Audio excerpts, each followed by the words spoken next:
miếng ra nghe lỗ sọ mà mình xin nó tắm về bắt tê à lò mà một tục mong sang nó mình nghĩ về là cần thành man cho nên to lúc tụi này cái cái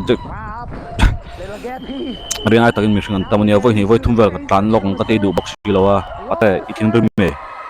cái bắt tê lại bớt ai không thể step bằng ở thằng ở đúng bắt tê mới cái con nu ở đừng có chạy đâu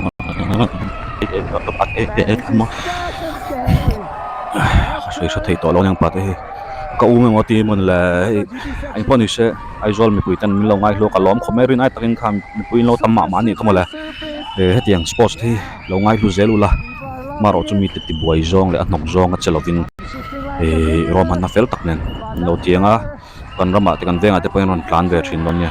cái step bắt đầu